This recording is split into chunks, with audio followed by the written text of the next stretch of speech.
un punto, repercute en la economía nacional. Y de eso hablaremos, cómo es que estas manifestaciones o el abuso de las mismas pueden afectar.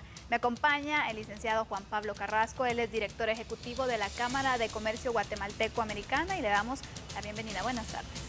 Muchas gracias, Sandy. Efectivamente, el tema de las manifestaciones, especialmente cuando estas se convierten en bloqueos, causan un daño pues no solo a la moral social y a la actividad normal de todos los habitantes, sino que afecta a la economía de todo el país y de todos sus ciudadanos. ¿Cómo han visto ustedes los movimientos que se han dado? Porque algunos pues vemos que sí tienen sus mensajes claros, ¿verdad? Pero también se recurre al abuso de estos movimientos. Sí, miren, nosotros creemos que el derecho a manifestar es un derecho consagrado en la Constitución, que es perfectamente válido y legítimo. Lo vemos no solo en Guatemala, sino que en todos los países del mundo se dan manifestaciones, competiciones de distinta naturaleza, que eso es válido, digamos, es un derecho ciudadano. Pero cuando estas manifestaciones se convierten en bloqueos, pierden el título de manifestación y nosotros las estamos denominando como extorsiones sociales, porque ya no se vuelve un diálogo, ya no se vuelve acerca de la propuesta, sino que se trata de la imposición. Una amenaza.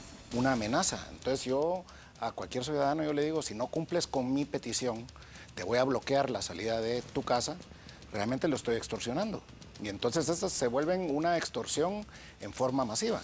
Nosotros hemos visto que ha habido voluntad de diálogo por parte del gobierno y en algunas manifestaciones legítimas se da esa voluntad de diálogo y se resuelven los conflictos. Pero cuando las peticiones son verdaderamente ilógicas o no son posibles de ser cumplidas por el Estado, realmente pues ya pierden objetividad y pierden credibilidad las mismas, y lo que cuestionamos nosotros y hemos hecho el llamado es a que inclusive el Ministerio Público investigue en muchos de estos casos, en los casos de los transportistas, cuando se han dado bloqueos a todo nivel nacional, quiénes están detrás realmente de promocionar este caos.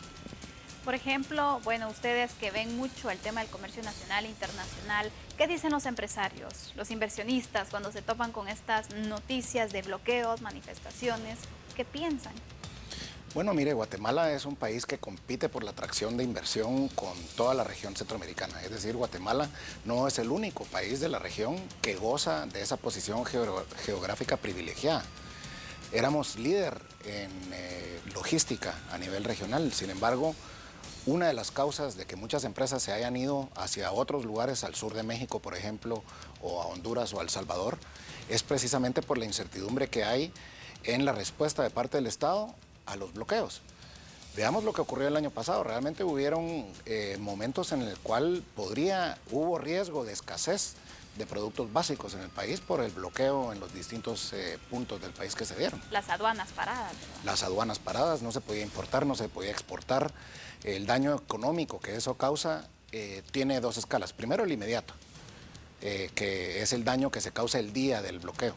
Pero la regularización y especialmente lo que son productos de exportación que están sujetos a contratos de largo plazo con compradores en Estados Unidos, para ser el ejemplo de nuestro principal socio comercial, si no tiene un proveedor confiable que puede garantizar el suministro diario de frutas y verduras, de productos terminados, porque en su país hay bloqueos, sencillamente va y escoge a otro país para encontrar a su proveedor.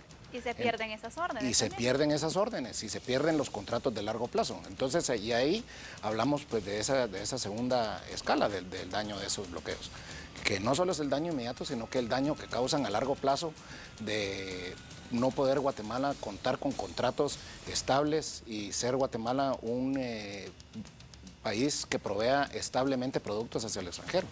Y aquí vale la pena poder diferenciar, ¿verdad? Las manifestaciones que se hacen de forma pacífica, ordenada, donde incluso a veces se reportan a gobernación y se lleva pues ese acompañamiento por parte de las fuerzas de seguridad, y también los bloqueos, donde ni siquiera la ciudadanía común puede desplazarse con total tranquilidad y agilización, y también las aduanas, distintos puntos que se bloquean, ¿verdad? Ustedes manejan ciertas cifras aproximadas, ¿verdad?, de las repercusiones económicas que trae al comercio este tipo de bloqueos. Si nos pudiera compartir. Sí, bueno, mire, hay diferentes tipos de bloqueos y depende si es un bloqueo total o son bloqueos en diferentes sectores del país, ¿verdad? O si es en el Pacífico o en el Atlántico. Pero para hablar de los últimos bloqueos que se dieron, que fueron, digamos, prácticamente a nivel nacional. Estábamos contabilizando que se estaban perdiendo más de 100 millones de quetzales diarios. Bueno, estamos hablando cerca de 20 millones de dólares diarios de paralización, sin tomar en cuenta los impuestos que se dejaron de percibir y sin tomar en cuenta, digamos, los daños colaterales y a largo plazo que eso está ocasionando. Entonces, realmente el impacto en la economía es significativo. Y por otro lado, después cuando hay bloqueos de ciertas rutas, recordemos que Guatemala también sigue teniendo, digamos, una posición logística importante. A través de nuestros puertos y de nuestras fronteras vienen productos que van desde México hasta Panamá y productos que van desde Panamá hasta México, Estados Unidos. Entonces, se causan daños no solo a Guatemala, sino que inclusive a nuestros socios comerciales a nivel regional.